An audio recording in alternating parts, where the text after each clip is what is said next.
دیکھیں، ہر چیز کا ایک آغاز ہوتا ہے اور ہر چیز کی ایک انتہا ہوتی ہے۔ ایک نہ ایک دن وہ اپنے انجام کو پہنچتی ہے ہر چیز۔ ابھی جو موجودہ ورلڈ آرڈر ہے یہ مغربی تہذیب کا چہرہ ہے۔ سارے لوگ اسے جانتے ہیں، ایک ویسٹرن سویلائزیشن ہے، ایک ایسٹرن سویلائزیشن ہے۔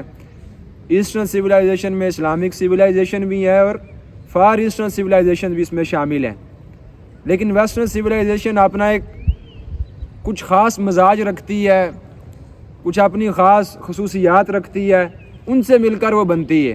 اسی طریقے سے اسلامک سویلائزیشن ہے تو اس کی بھی کچھ اپنی خصوصیات ہیں جو اسے منفرد کرتی ہیں دوسری تہذیبوں سے۔ البتہ مغربی تہذیب جس کا آغاز آج سے قریب 300 سال پہلے ہوا، ابھی موجودہ دور میں جو اس کا مظہر ہے، جو اس کا چہرہ ہے، وہ امریکہ ہے۔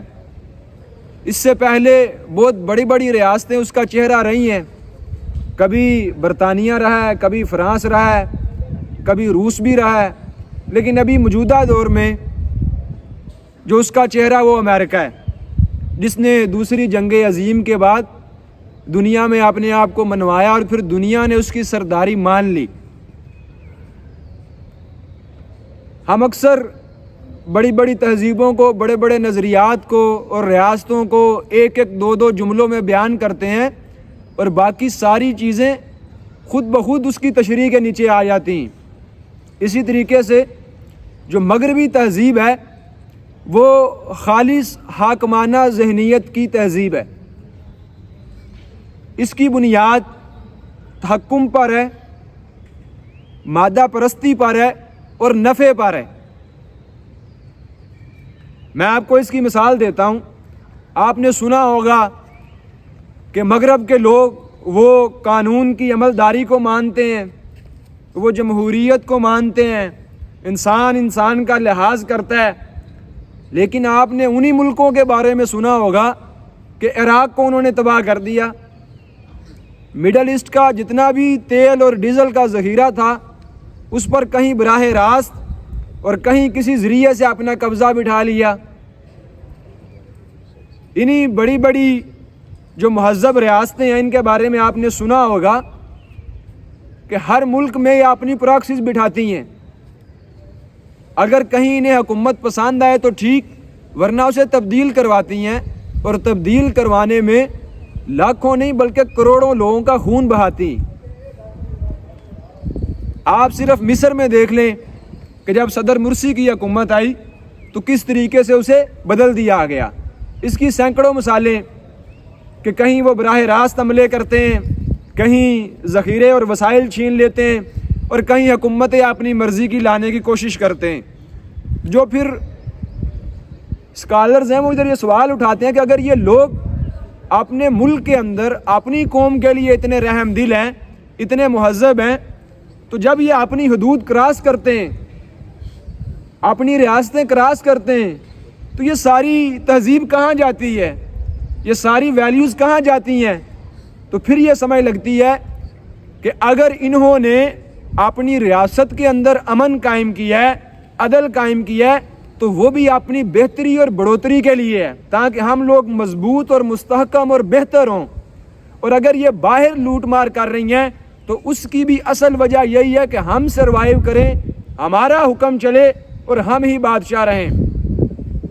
آپ ان کے جتنے بھی فلاسفر ہیں، چاہے وہ پولیٹکس کے ہیں یا خالص فلسفی سے تعلق رکھتے ہیں یا نفسیات کے ماہرین ہیں یا زندگی کے بارے میں اپنے اصول دیتے ہیں، ان کو پڑھ کر دیکھ لیجئے، یا آپ ان کے سیاستدانوں کے اعمال کا مطالعہ کر کے دیکھ لیجئے۔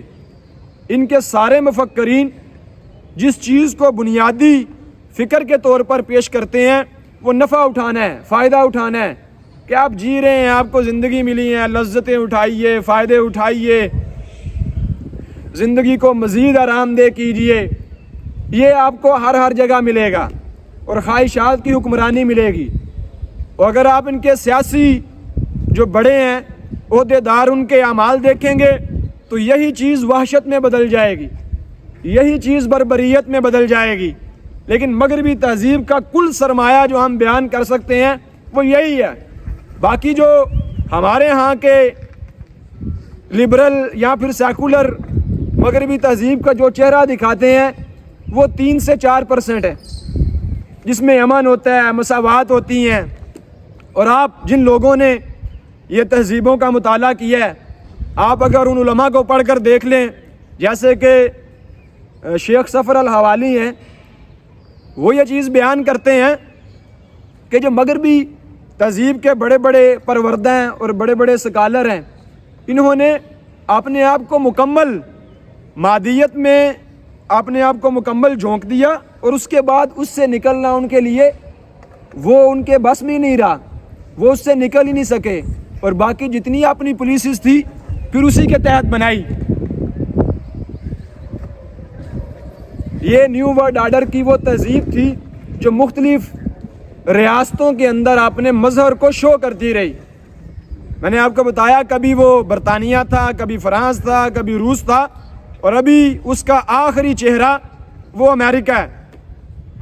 اس تہذیب نے براہ راست جس نظریے اور جس تہذیب کے اوپر حملہ کیا وہ اسلامی تہذیب تھی. جو اس کا شکار بنی وہ اسلامک سیولائزیشن تھی. اور ابتدا میں تو یہ چیز لگی, آغاز میں ایسا معلوم ہوا کہ ابھی بس چند لمحے ہیں, اسلامی تہذیب اپنی بنیادیں بھی کھو دے گی, اپنے نظریات بھی کھو دے گی, اور اپنی ریاستیں بھی گرا دے گی. لیکن اللہ کا شکر ہے کہ 3 صدیاں سفر کرنے کے بعد اسلامی تعلیمات اپنی اصل میں موجود ہیں. نہ صرف یہ کہ نظریات میں, بلکہ بڑے پیمانے پر انہیں عمل کیا جا رہا ہے, بڑے پیمانے پر ان پر پریکٹس کی جا رہی ہے. ہاں یہ ضرور ہے کہ اس سے ہمارا نوجوان طبقہ یا ہماری ریاستیں وہ کمپرومائز لازمی ہو گئی ہیں, وہ اس مغربی تہذیب کے نشے میں دھت ہو گئی ہیں, کافی لوگ ہیں. لیکن ایسا نہیں ہے کہ یہ تہذیب جڑ سے ختم کر دی گئی ہے یا اس کے بنیادی نظریات میں کوئی بھی بوکھلاہٹ پیدا کر دی گئی ہو. جب یہ سارا سفر شروع ہوا, ان کو حاکمیت ملی اور اسلامک سیولائزیشن محکومیت کا شکار ہوئی سلطنت عثمانیہ کے بعد. اس وقت سلطنت عثمانیہ آپ لوگ کہہ سکتے ہیں کہ یہ ہمارا وہ آخری سیاسی پیشرو تھی جس کے بعد مکمل قوت ٹوٹ گئی. لیکن اس کے ٹوٹنے کے فوراً بعد مسلمانوں کے معاشرے کے اندر 2 سطح پر کارروائیوں کا آغاز ہو گیا. 2 محاذوں پر اس تہذیب کے خلاف جنگ چھڑ گئی. پہلا محاذ دعوت تھی اور دعوت عام تھی. آپ اس کے لیے الجزائر سے پاکستان تک بڑی بڑی تحریکات کو دیکھیں گے. اول جب یہ تہذیب اور یہ ریاستیں ہم پر حملہ آور ہوئی تو آپ لوگ جانتے ہیں امام شامل تھے, عمر مختار تھے, اس طرح کے لوگ تھے جنہوں نے مقابلہ کیا. جب ہمارا ان کے سامنے زور نہ چلا تو اس کے بعد پھر ہماری دعوتی تحریکات کا آغاز ہوا. یہ مزاحمت کا دوسرا دور تھا, دعوتی تحریکات کا دور. اور اسی کے ساتھ ساتھ ہم دیکھتے ہیں کہ جہادی تحریکات کا بھی آغاز ہو گیا. ہماری محکومیت کے بعد 2 سطح پر بڑے پیمانے پر مزاحمت کا آغاز کیا گیا, ایک اوپن دعوت اور ایک جہاد. اس کے بارے میں 2 رائے موجود ہیں کہ کہاں پر جہاد ٹھیک تھا اور کہاں پر نہیں, کون سی تنظیموں کا ٹھیک تھا اور کون سی تنظیموں کا نہیں. البتہ یہ ایک مزاحمت کا دور ہمارے ہاں شروع ہو گیا. اس کے بعد وہ تہذیب بھی پروان چڑھی. آپ لوگ یاد رکھیں ابن خلدون بہت بڑے اجتماعیت کے مفکر ہیں, وہ یہ بیان کرتے ہیں کہ ہر تہذیب پر 3 دور گزرتے ہیں. ایک اس کا ابتدا کا دور ہوتا ہے جس میں وہ محنت کرتی ہے, علم و اخلاق پر کام کرتی ہے اور ترقی کر جاتی ہے. جب وہ ترقی کو پہنچتی ہے تو سست بن جاتی ہے, سہل پسندی کو اپنا لیتی ہے, اور اس کے بعد پھر تیسرا دور اس کی تباہی کا دور ہوتا ہے. اسی طریقے سے مغربی تہذیب نے بھی اپنا عروج دیکھا اور اس کے بعد آہستہ آہستہ زوال کی جانب اپنے سفر کا آغاز کر دیا. اس سارے تناظر میں حالیہ جو واقعات رونما ہوئے ہیں. ایک جگہ پر ایک ایسا واقعہ رونما ہوا کہ اسے آپ پن پوائنٹ کہہ سکتے ہیں کہ جہاں سے یقیناً مغربی تہذیب کا زوال بالکل قریب لگ چکا ہے اور مسلمان امت کی احیاء کا آغاز ہو چکا ہے. انہی پچھلے چند سالوں کے اندر ایک ایسا واقعہ بھی رونما ہوا اور اس واقعے کو جو نام دیا جاتا ہے وہ ارض زیتون پر رونما ہوا 7 اکتوبر کو. اب ظاہری بات ہے میں اس کا نام نہیں لے سکتا، وہ بین ہے، لیکن 7 اکتوبر کو ارض زیتون سے جو غاصبین کا فرنٹ مین تھا، صہیونی دشمن، اس کے مقابلے میں ایک حملے کا آغاز کیا گیا اور یہ بہت بڑا پری پلانڈ اور ویل مینج حملہ تھا جس نے کافی نقصان پہنچایا. اس سے پہلے یقیناً ان پر حملے بھی ہوتے رہے ہیں، فکری بھی اور عملی بھی، لیکن ایک ریاست نے اتنا منظم ہو کر کبھی ان پر براہ راست حملہ کرنے کی کوشش نہیں کی. جب انہوں نے براہ راست ارض زیتون پر حملہ کیا تو ادھر سے ایک نئے دور کا، نئی جنگوں کا اور ایک نئی داستان کا آغاز ہوا. اور اسی واقعے نے تاریخ میں یہ چیز طے کر دی کہ اب یہ مغربی تہذیب اپنے زوال کی طرف آخری قدم اٹھا رہی. اب یہ بڑا اونٹ آہستہ آہستہ اپنے گھٹنے ٹیک رہا ہے اور مسلمان امت اپنے احیاء کی طرف عملی اقدام کے ساتھ گامزن ہو چکی ہے. آپ لوگ جانتے ہیں کہ جو امریکہ کی چودراہٹ تھی، جو اس کا بڑا پن تھا، اگر اس نے کہیں پر جنگ شروع کی تو جنگ شروع، اگر اس نے کہیں پر کہہ دیا سیز فائر تو سیز فائر.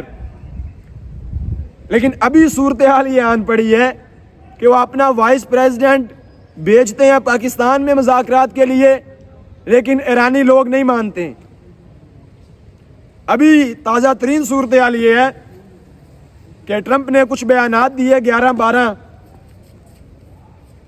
کہ ہمارا جوہری توانائی کے مسئلے پر بھی ان سے مذاکرات ہو گئے ہیں، اسٹریٹ آف ہرمز پر بھی ان سے مذاکرات ہو گئے ہیں، لیکن فوراً ایران کے ترجمان نے اٹھ کر ان کی تردید کر دی کہ یہ چیزیں غلط ہیں. ہم نے کسی چیز پر کمپرومائز نہیں کیا اور ہم کسی بھی اس طرح کی کم تر چیز پر کمپرومائز نہیں کریں گے. آپ سوچ سکتے ہیں کہ ایسا ملک جس کے اوپر سال ہر سال سے جنگیں مسلط ہیں، اس کا اندرونی اور بیرونی نظام پلٹ دیا گیا، آئے روز اس کی کرنسی کو بدل دیا گیا، لیکن وہ اٹھ کر کھڑا ہو گیا اور امریکہ سیز فائر کے لیے کبھی اس دروازے کو کھٹکھٹا رہا ہے، کبھی اس دروازے کو کھٹکھٹا رہا ہے. کبھی وہ بیان جاری کرتا ہے کہ آج کے رات ساری تہذیب جو ہے وہ مٹا دی جائے گی، اور کبھی اپنے بیان سے مکر کر وہ یہ چیز کہتا ہے کہ ہم مذاکرات کے لیے تیار ہیں، لیکن ایرانی لوگ نہیں مان رہے. یہ ایک واضح شکست ہے، یہ ایک واضح ہار ہے جو ہم حال کی آنکھوں کے ساتھ دیکھ رہے ہیں، اور یہی ایک ٹرننگ پوائنٹ ہے، یہی ایک ابھرنے کا موقع ہے مسلمان امت کے پاس. اب یہ ہے کہانی ہوا کی. یہ جو داستان آپ کو سنائی ہے نا، یہ میلوں دور کہیں پر جاری ہے، لیکن اس سے براہ راست ہم بھی متاثر ہو رہے ہیں. ہمیں اس وقت کیا کرنا چاہیے؟ ہمارے نوجوانوں کو اس وقت کون سے اقدامات اٹھانے چاہیے؟ دیکھیے، علامہ اقبال نے اپنے ایک شعر کے اندر ایک فلسفہ بیان کیا تھا کہ ہر فرد جو ہے وہ ملت اور قوم کی تقدیر کا ستارہ ہے. ہر فرد وہ ایک کڑی ہے، جب کڑیاں ملتی ہیں معاشرہ بنتا ہے. تو سب سے پہلی ہماری ذمہ داری یہ بنتی ہے کہ ہم افراد ہونے کی حیثیت سے ہر بندہ خود کو تیار کرے. تیاری کے لیے 2 سطحیں ہیں، یہ اپنے ذہن میں رکھیے. سب سے پہلی تیاری ہوگی ایمانی اور اخلاقی بنیادوں پر کہ ہم نے آخرت میں اللہ کے حضور جواب دہی کرنی ہے. یہ سب سے پہلی تیاری ہوگی کہ خود بھی نیک طینت بنے اور سارے معاشرے کو اسی اسلام، اسی نیکی، اسی ایمان، اسی اللہ کے ساتھ تعلق کی تبلیغ کریں، دعوت دیں، اپنے بھی اخلاق کو بہتر کریں اور پورے معاشرے کے اخلاق کو بہتر کریں۔ اور میں یہ بتاتا چلوں کہ اخلاق سے مراد صرف ہنس کر بولنا نہیں ہے، اخلاق سے مراد صرف جھوٹ اور غیبت سے رک جانا نہیں ہے، بلکہ اخلاق میں صبر آتا ہے، استقامت آتی ہے، اخلاق میں آپ کی جوان مردی آتی ہے، غیرت اخلاق میں آتی ہے۔ یہ ساری چیزیں بندے کی جب عادت بنتی ہیں، وہ ایمانی جذبے اور صبر و استقامت اور غیرت کی قوت کے ساتھ لبریز ہوتا ہے، جذبات کو نظریے کے ساتھ ملا کر منہ زور کر لیا جاتا ہے، تو پھر کوئی نہ کوئی تبدیلی رونما ہوتی ہے، پھر کوئی نہ کوئی تبدیلی واقع ہوتی ہے۔ اور جو دوسری چیز جس سطح پر رہ کر ہم لوگوں نے کام کرنا ہے، وہ ہماری اپنی اپنی انفرادی خصوصیات اور دائرہ کار ہے۔ کوئی بندہ آئی آر کا اسٹوڈنٹ ہے، کوئی بندہ پولیٹکس کا اسٹوڈنٹ ہے، کوئی نفسیات کا ہے، کوئی فزکس کا ہے، کوئی میڈیکل کا ہے۔ جو مسلمان امت کا فرد جس بھی فیلڈ سے تعلق رکھتا ہے، وہ سیاستدان ہے، وہ بیوروکریٹ ہے، وہ کوئی سیول عہدیدار ہے، وہ کوئی فوجی عہدیدار ہے، ہر بندہ اپنے آپ کو بہتر سے بہتر تر کرے گا اپنی فیلڈ میں، اور اپنے ایمان کو بھی بہتر کرے گا۔ یہ دونوں چیزیں ہمیں اجتماعی علوم کے علماء کی بھی ضرورت ہے، سائنسی علوم کے اسکالر کی بھی ضرورت ہے، اور اسلامی علوم کے ٹھیٹھ اور پکے اسکالر کی بھی ضرورت ہے۔ انہی دونوں میدانوں میں ہم میں سے ہر فرد کو خود کو تیار کرنا پڑے گا۔ ہم میں سے ہر فرد کسی نہ کسی ایک مورچے پر پہرا دے رہا ہے۔ یوں نہ سمجھیے کہ ہم لوگ کوئی بیکار لوگ ہیں یا ہمارا کوئی کام نہیں ہے، بلکہ آپ اس کا آغاز اپنے روم میٹ، اپنی ہاسٹل گیلری، اپنے واٹس ایپ گروپ اور اپنی کانٹیکٹ لسٹ سے کر سکتے ہیں۔ اپنے آپ سے آغاز کیجئے اور پھر اس کا دائرہ کار پھیلا دیجئے۔ جہاں کہیں پر آپ موجود ہیں، آپ ایک اسلام کا اور بہتری اور صلاحیت کا ایک واضح پیغام بن جائیے۔ یہ ہمارے افراد کی سطح پر جو چیزیں ہیں وہ مطلوب ہیں۔ دوسری چیز ہماری اجتماعیت کی سطح پر ہے کہ ہمارے وہ حکمران، ہمارے فیصلے کرنے والے، وہ عہدیداران جن کے ہاتھ میں قوم کی تقدیر ہے، انہیں اسلام کا مطلب سمجھائیے، اسلام کے راستے پر گامزن کیجئے۔ نہیں ہوتے تو مجبور کیجئے اسلام کے لیے، پھر بھی نہیں ہوتے تو اپنے نظام کو بدل دیجئے، اسلام کے مطابق کر دیجئے۔ اس کے علاوہ اور کوئی راستہ نہیں ہے۔ اس چیز کا آغاز فرد سے ہوگا اور ریاستوں تک کو یہ چیز اپنی لپیٹ میں لے لے گی، اور اس چیز کا واحد نام جو قرآن پاک میں آیا ہے، جو حدیث میں آیا ہے، جو صحیفہ فطرت پر لکھا ہوا ہے، وہ اسلام ہے۔ یہ دو کام مسلمان امت کے افراد کو اور جو اس کی معاشرے ہیں اس کے، ان کو یہ دو کام کرنے پڑیں گے۔